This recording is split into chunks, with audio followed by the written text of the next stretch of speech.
Hi, and welcome to Parts Talk. I'm your host, Chris Clark. Today we sit down with Joanne Johnson. Joanne is arguably the first female in Jamaica to have attained a degree in motorsports engineering. She shares her story and her exposure working in the auto industry and her dealership experience. You can find the full video of this interview on my YouTube channel, Parts Manager Professional. Remember to like and share this podcast. Also, if you can, please make a donation using the link in the description. Thank you. Let's begin. Welcome. And I'd like to just introduce yourself. Tell us who you are and what your background was and currently is. All right. So thank you for having me, firstly. My name is Joanne Johnson. I started out on my auto journey at a very young age. It came about through my dad, who was somebody who loved racing. He had a little old vintage car, a Austin Mini Metro, that he and his friends sorted out, and they used to go driving a lot. So I used to spend a lot of time as a young child at the garage. Okay. So that's where my love started. And I was never very, what you'd call it now, the traditional kind of girl. I was a tomboy from early.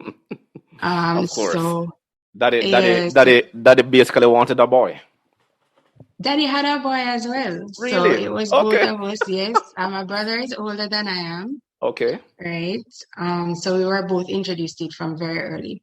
Mm-hmm. I grew up, went to high school, decided that I wanted to venture down a different path after high school, and actually ended up going to Jamaica German Automotive School. Oh, yes, Jagas, yes. Right, Jagas. So I was there, and the first year is full-time. The second and third year, those are part-time, and usually they try and get you to get some work experience during those 2 years. Okay. So that's where my work experience started. And that was quite a number of years ago. I had a little foray in the automotive industry. Well, right? hold on. Good. Just to back up. When you started at Jagas, how many females were in your group? I was the only female in my group. The only female. Wow. Yes. Okay. Yes. But I've always gotten on really with something. guys. Yeah, I've always gotten on with guys well. Okay. So it wasn't really a challenge for me. I was actually coming out of an all-girls school. Okay.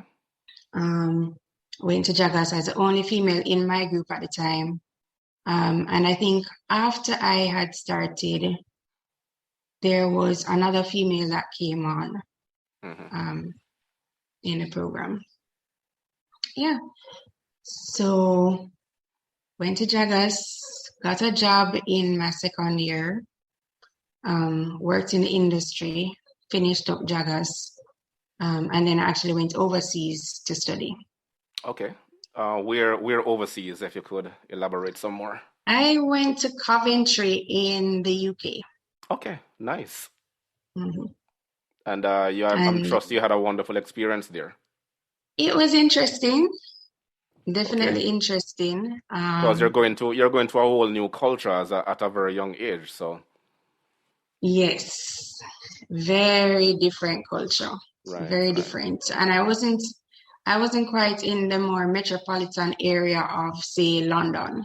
Okay. I was a bit out, kind of in the sticks, they call it, at the time. And it was an interesting experience. I studied Motorsports Engineering. Okay. Wow. Right. Interesting. You see, I'm learning a lot as you go along. I mean. Yeah. Wow. Yeah. No, continue. I want to hear more, much more. Really? All right. So I studied Motorsports Engineering. I was the first female to graduate the course at that university. Wow. And then came back home and decided that I would try my luck out here. Okay. Unfortunately, it wasn't as easy as I thought it would have been. Right. So I had done some I had done some work in the motorsports industry locally before I went off to university. Okay.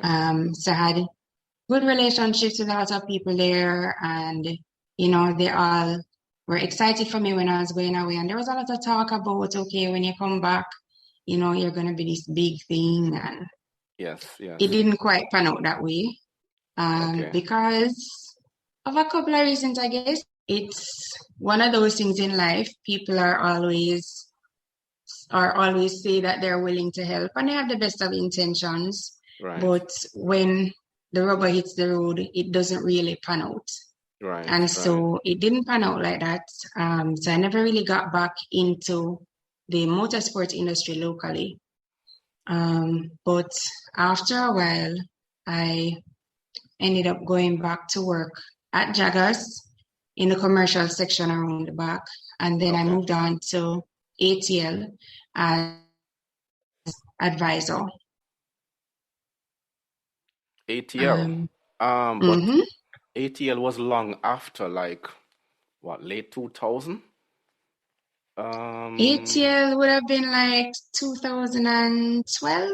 Yeah, thereabouts. But Yeah. what was prior to 2012? We didn't work at Jaggers all the way to 2012. Well, there was university. University was, I think, 2005 to 2009. Right. And then when I came back, I didn't get a job immediately Okay. because the recession had we were in the recession at that point in time. Recession had started, I think it was in 2008, 2009. Yes. Right.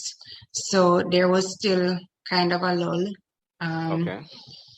So I ended up starting at Jaggers maybe in 2010, I want to say. Okay. Yeah, 2010. And I was there for a little while.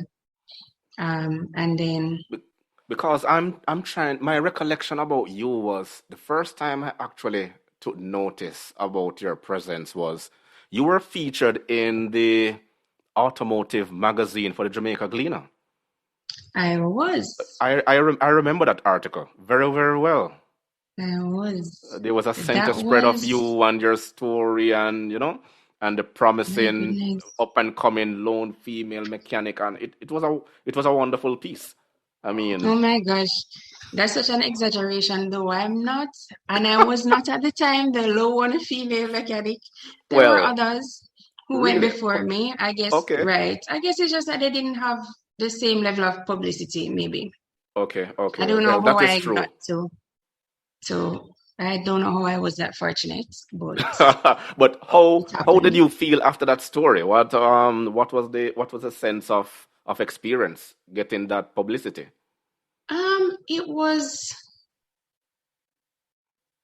I don't know, I guess it was like a little ego boost. I felt good about it. I felt Right, like, okay, things are shaping up for me to, take off in the automotive industry when I come back, because right, that piece was actually done, I think, one summer while I was back home from university or just after I came back from university, okay. right? So I don't think as a matter of fact, I didn't finish university yet, Oh, okay. Right, right, right? Right. I right. didn't finish university yet.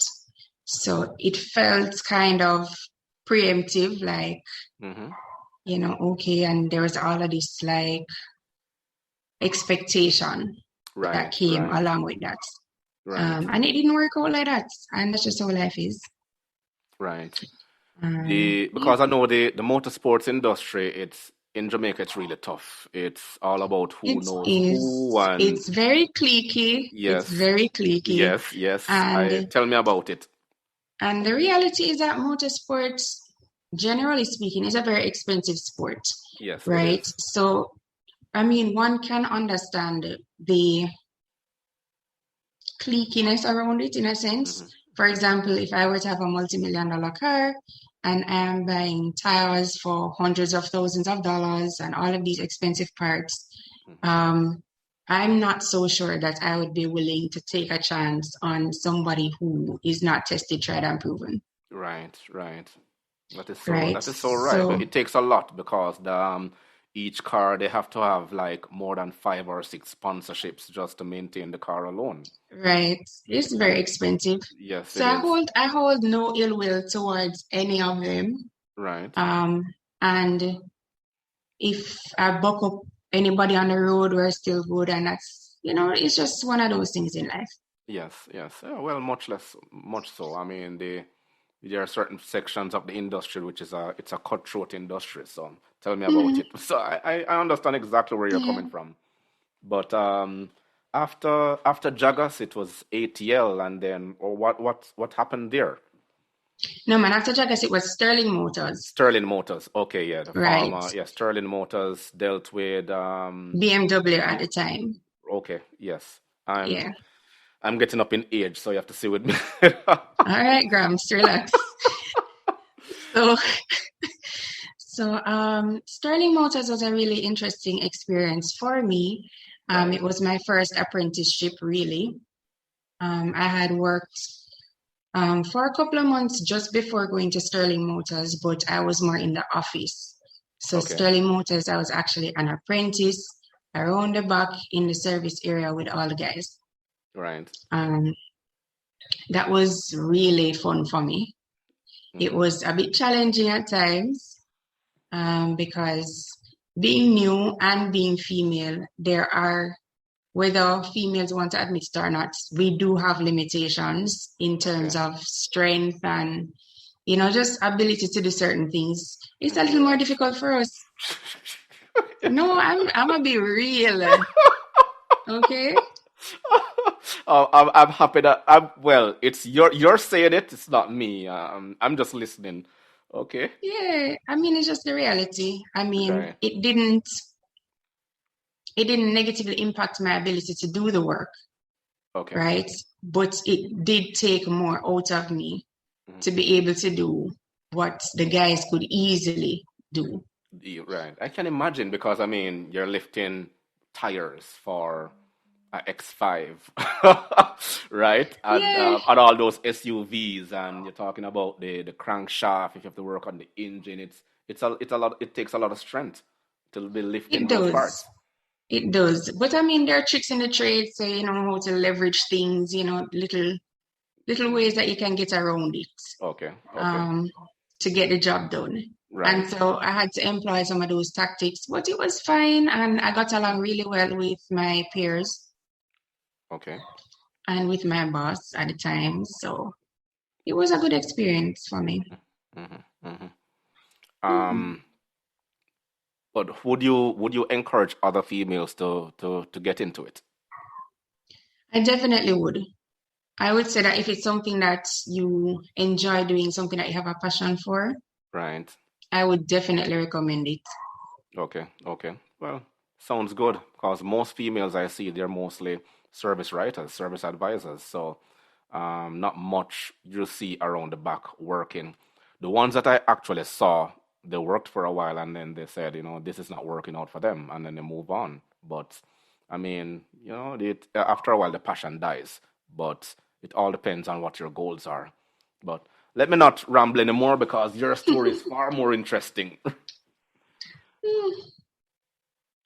So So during Sterling Motors, what was the experience like in terms of? I know you mentioned the challenges being a female, you got around it, but what about the dealership overall? What was the dealership experience was in terms of what were the outcomes? well, the dealership experience overall was pretty good for me, in terms of the level of trainings that were available Right. for us as technicians, right? So there was a lot of information and training modules that we were able to engage in Okay. via the whatever internet and stuff. So we had a training area that we could do those stuff on.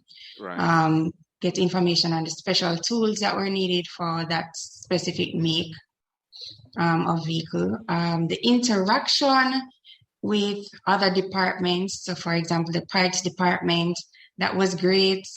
I think there was only at the time I recall one female in the parts department. Okay. Right. She was pretty cool. I never had any challenges there. Mm-hmm. The service writers or advisors tended to be female. Mm-hmm. Yeah, I Um, mentioned it earlier, and that seems to be yeah, the norm the everywhere. trend. Yeah, It that's it. is. It is. Yeah. Yeah. They were pretty cool as well. I got on with everybody. I mean, Mm-hmm. one of the things that I think is that I'm a relatively likable person and relatively easy to get on with.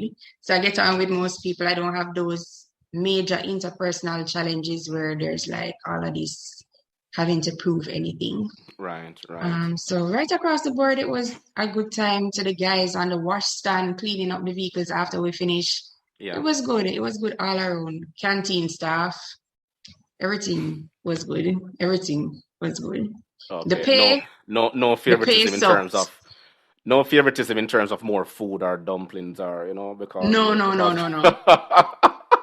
At Jagas, I yeah. did get some favoritism there, but not at Sterling That at Motors. Sterling Motors. Mm-mm. Okay. Yeah, you were mentioning about the pay. Yes, the pay sucked. The pay Hmm. really sucked.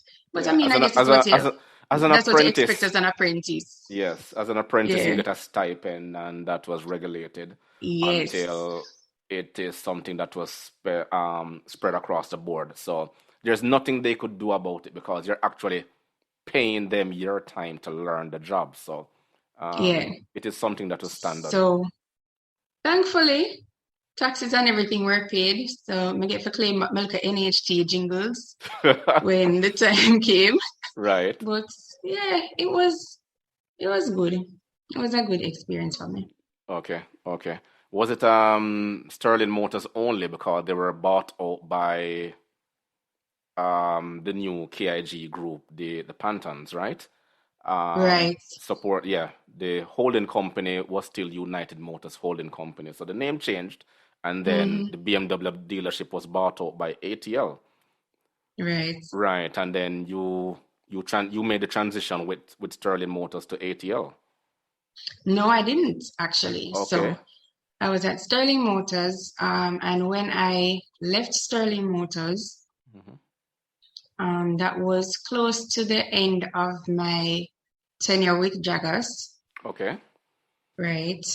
So I was just about finishing up my schooling there, and then I actually started to work alongside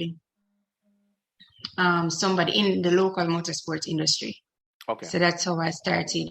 Right. I got my little feel out there, Hmm. and that was awesome. Whole Yeah. heap of fun. I can imagine you were Whole heap mostly of at fun. well, where is it? I've left Jamaica. Rallying. I was at Yeah, rallying just mostly. Raleigh, Jamaica. So you weren't at Vernon Field and all those I others. was at every race meet for the Okay, year, okay. basically. But Drag yeah, racing, Raleigh dexterity, rallying, everything. Raleigh sports in Jamaica was a big thing. It's not It as big, was. yeah, not as big now because of the financial struggles that a lot of the Mm, drivers. But I remember the days when they used to lock off New Kingston and everybody would be there and you watched in the different stages and then they move yeah. from there to downtown. Downtown. They will finish Yeah. downtown.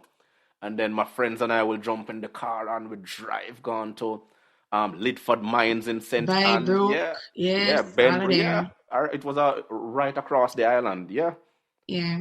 And then it used to be over a 2 week period. Then it was because of the constant economic crunch. It became condensed into a 3 day Yeah. A weekend thing. weekend. Yeah, I Yeah. remember. I remember once you're a motor vehicle enthusiast, you have to be there. So Yeah, man. yeah, It was fun. I know. I remember those days. Very much Hmm. so. I remember them. So because you were in the motorsports now, give us a little more well background to that and then where that led to. All right. So I don't even remember. Oh, yes, I do. All right. So towards the end of Jaggers, Okay. some of my batchmates and I, we started going to Burnham Field to watch the drag races. And then I met some people there, and then they were actually racing at the time. So then I used to do little things like help, every little extra weight counts. So we start strip out seats, and we start take out all kind of things out of the car to make sure it's as light as it possibly can be. Yeah. So I started doing that. And then some way, somehow, was it RETV? Oh my gosh. I don't even remember. I think it was RER. What the next one did name? I don't remember. One of them TV stations there. Don't worry, it will come back to you. Right. They actually started doing some video footage of drag racing, and they wanted somebody to kind of host a little interview program thing. So they asked me to do that. So I was doing that and getting to talk to a lot of the different drivers and the different crews and stuff. And then from there now, I started kind of interacting with a lot more persons in the racing circle. Right. And then that's how now I started to work alongside this guy named Busy. Yeah, I remember Busy Mechanics. Right, Michael, yes, Busy Mechanics. So that's where I was for a while. Busy was a good friend, man. Michael is not. So we were there. So I started just spending my days around there and helping out where I could help out. And then when racing time come around, because it was a regular mechanic during the week, and then when racing time come around, everybody start coming around. They had 2 or 3 cars that they really worked on a lot more there. And so I was able to get some experience there. Right. And of course, because I was at almost every race meet, then it carried over there as well. So once we set up on the Thursday night, the Friday nights, and then we'll go out to the race on the Saturday, the Sunday, and then we'll come back. So I was involved in all of that. And because of my early love for racing, then it seemed to me like the only sensible thing to do was to do a degree in motorsports engineering. Okay. Oh, makes sense. So you have a That's degree. what I thought. So you have a degree in motorsports engineering. I do. Wow, that is commendable. I didn't even know there was a degree for something like that. I just thought that you learn the trade, you get taught by the various dealerships through their course issued by the manufacturer. I know that there are automotive degrees at university, but I didn't know that they branched it off. I'm learning something new. Yeah, let me tell you, nobody knew it existed. Out there. You're probably one of the only person who has one in Jamaica. Probably. I don't know anybody else that has gone on to it, but I don't know everybody in Jamaica, so I don't know. Interesting. But yeah, it was a lot cooler sounding than it was in reality. Yeah. But you had the experience, and then you had the paper to show that you had the theoretical knowledge. So that there should be a positive. That's a plus on your behalf. It's definitely a plus. I mean, it hasn't been very useful in the fullest sense of the term in Jamaica. Yeah. But the experience was definitely worth it. Right. I would say. Well, nothing beats practical experience, because at the end of the day, they can't take that away from you. Exactly. Yeah, interesting. See, I'm learning. I'm hopefully I can absorb this by a sponge, but that was really commendable. Well, continue. Let me just lean back and listen. Oh, more. Goodness. I don't know what else you want to hear. So yeah, I was there. I was the only black female. Mm-hmm. Yeah. And when I started, I was a little older than the rest of the people there. Um, so that was interesting. There was some amount of racism involved. Okay, There was this was while you were in Coventry in the UK. Coventry. Yeah. Yeah. Yeah. All right. So there was some amount of racism there that Mm-hmm. I had to push past. Yeah.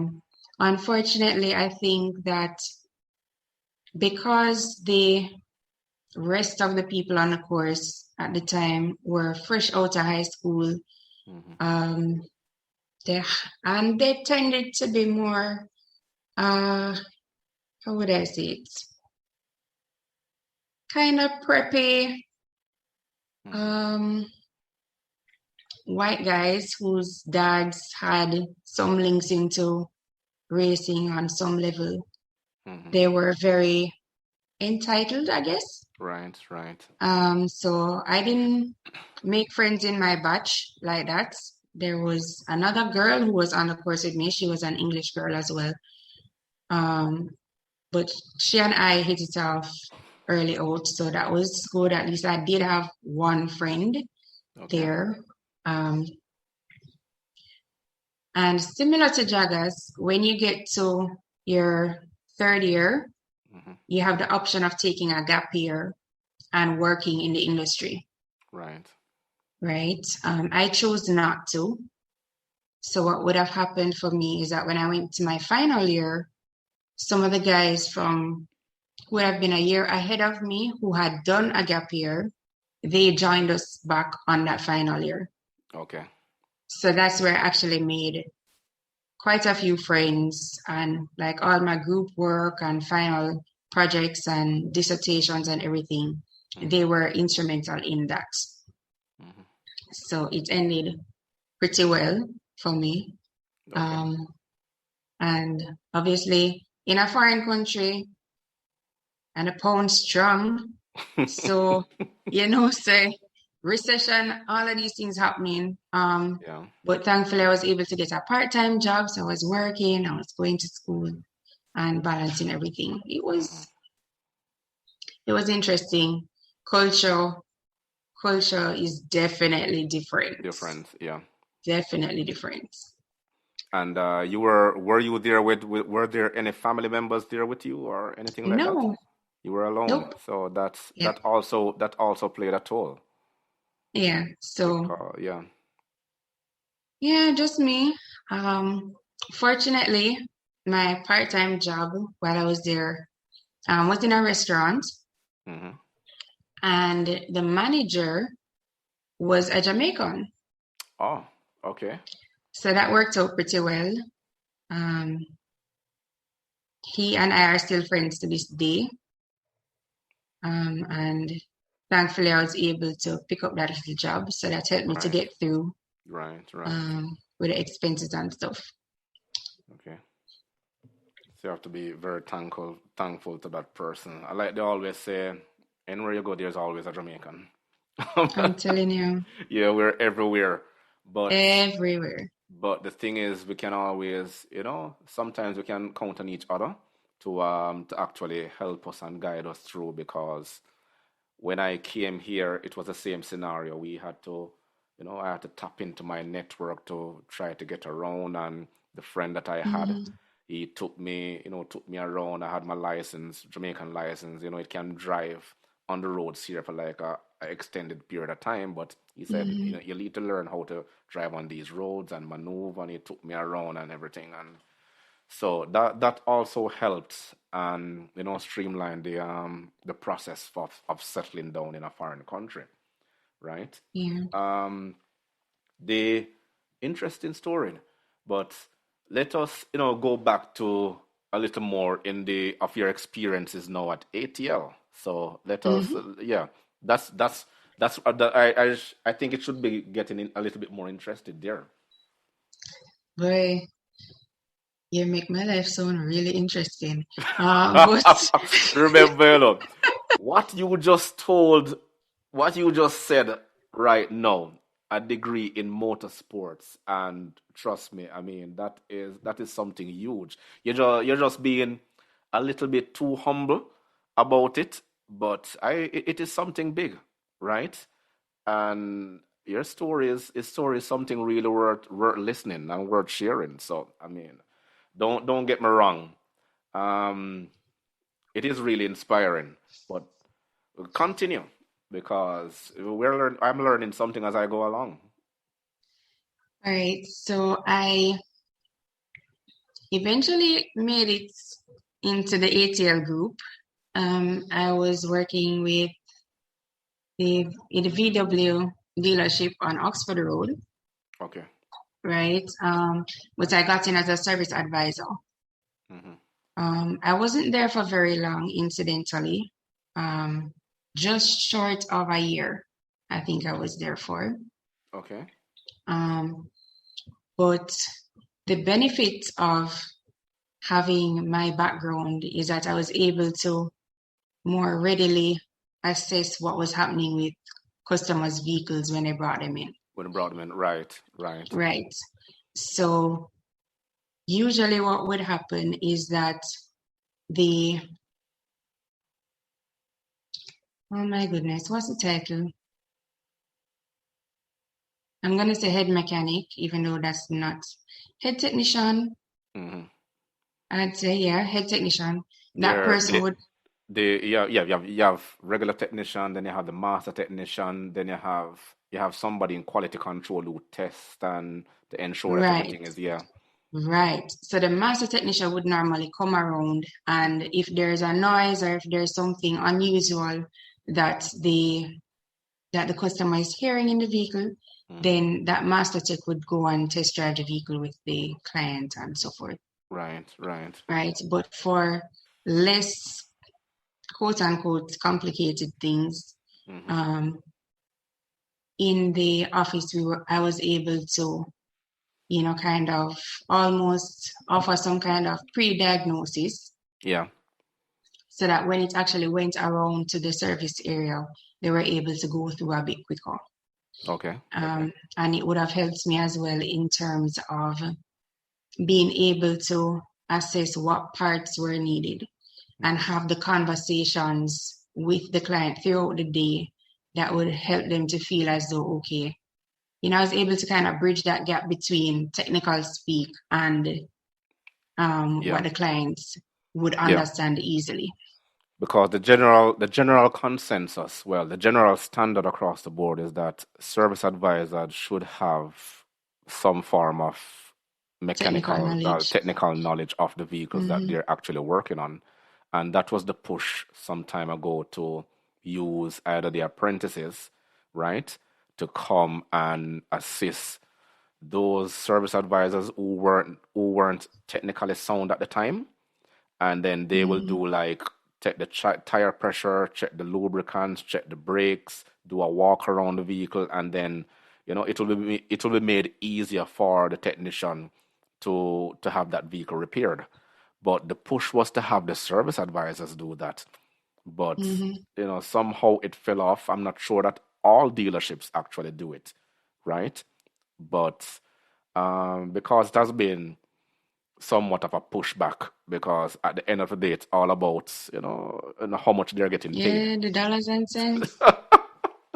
That's what it boils down to. So the Yeah. incentive was to you get more vehicles or you upsell, then we can talk.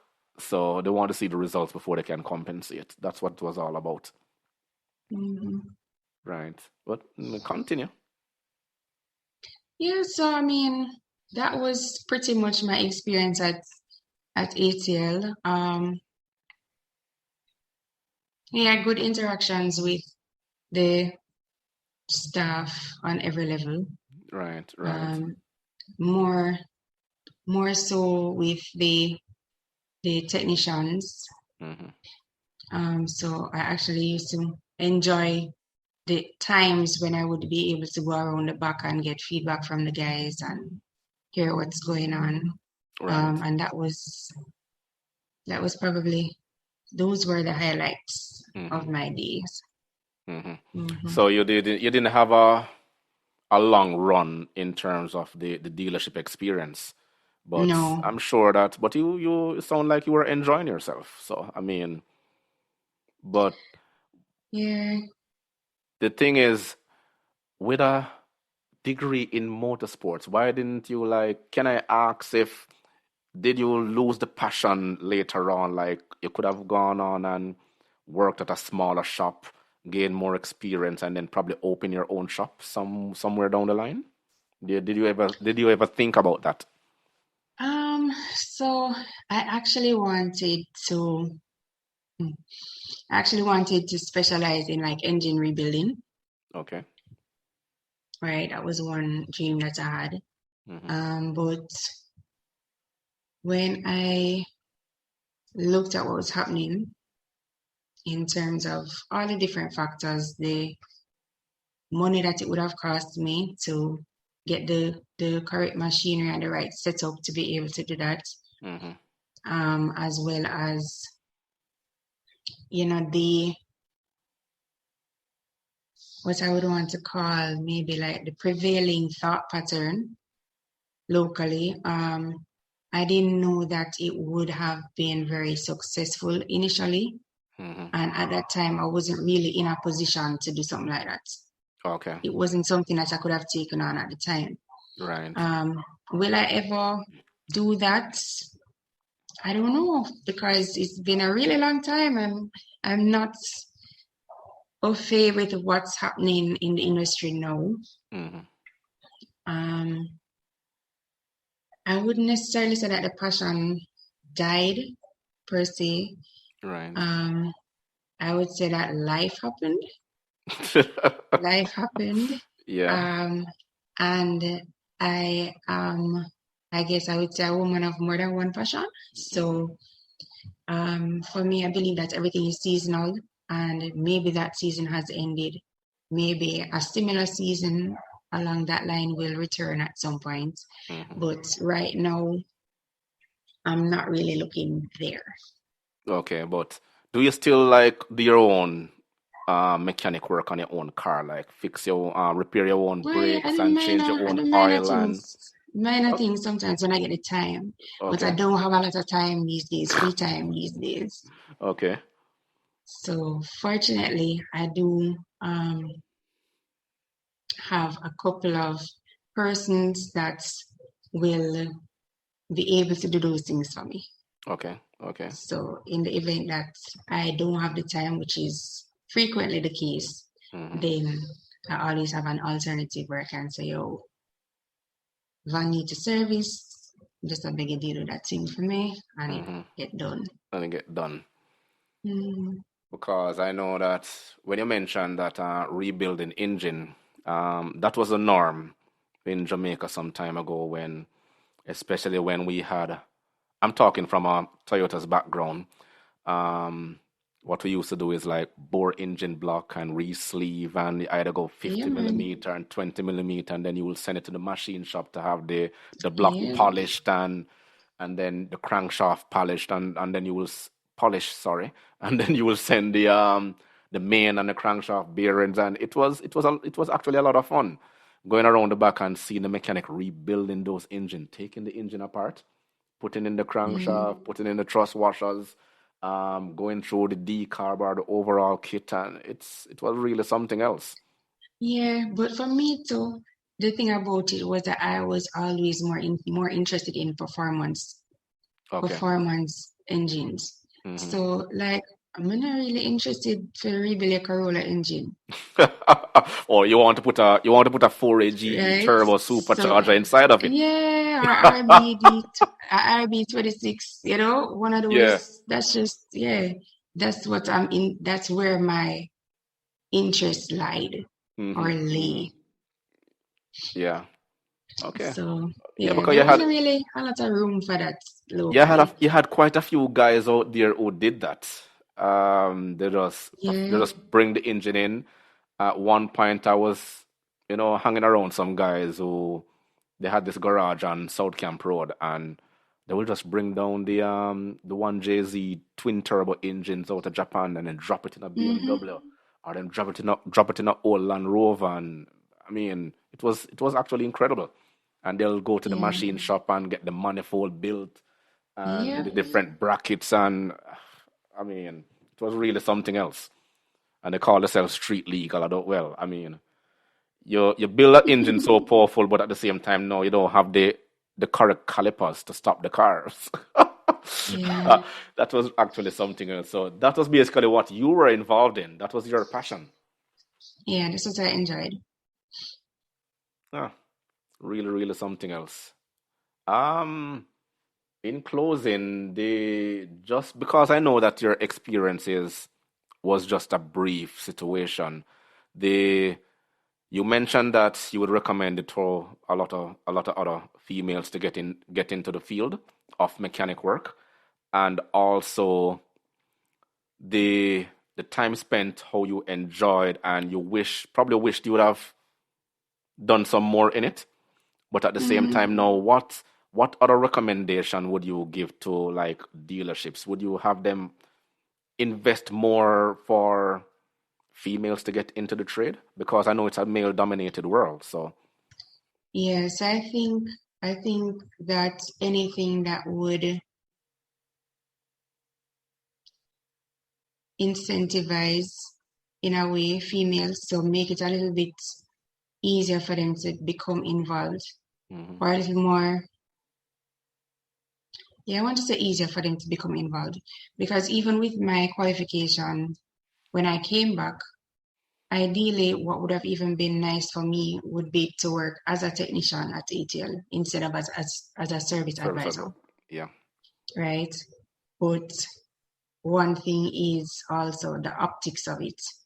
Hmm. So it looked nicer to have me in the office than to have me around the back.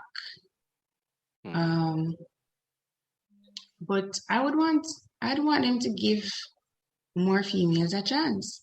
Hmm. Just give more females a chance. I think that because of our natural tendency towards being very detail oriented, Right. I think that would work. That works very well in the Okay. automotive industry.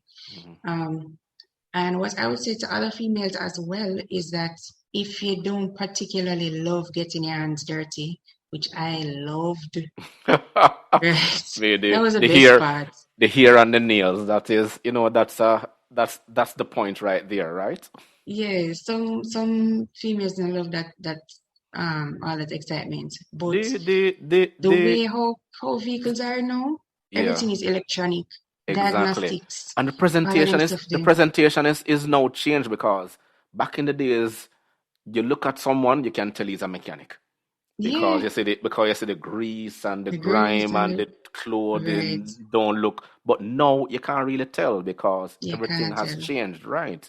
They're Hmm. now wearing gloves. They have protective shields around the car that can be applied before you start working on the car. You have far more Exactly. lips, far more ways to inspect Yeah. the car and all these things. Nothing is too physical anymore. So Hmm. that should be encouraging enough to get a lot more females into the field. Yeah, I would like to see a lot more.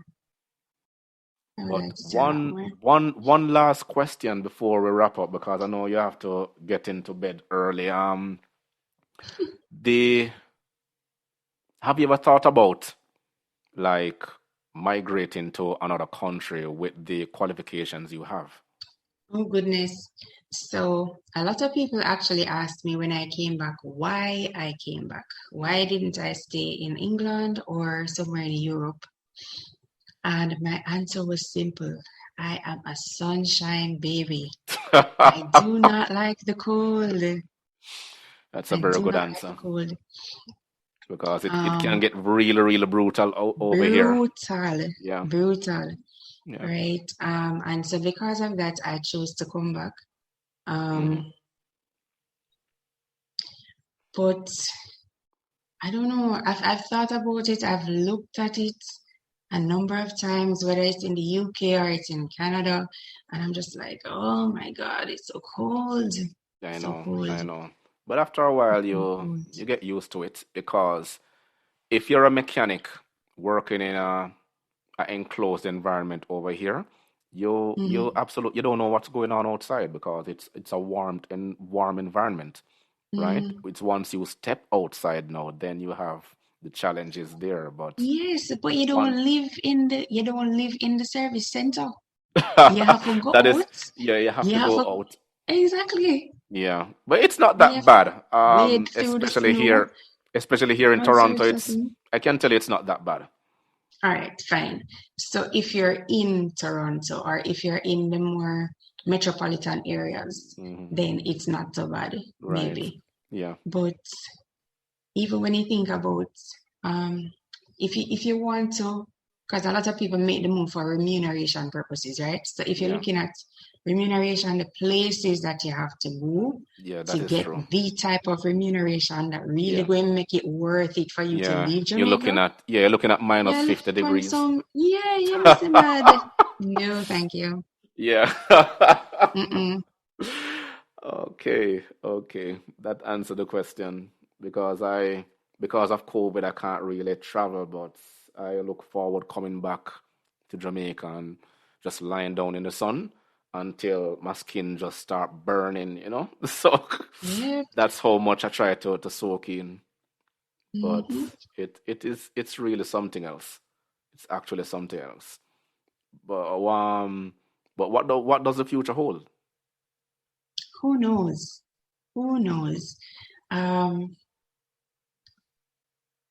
but I'm open to it. So as I said before, I mean, maybe at some point in the future, the motorsports season will come around again, Hmm. or maybe my desire to open some kind of shop will come back.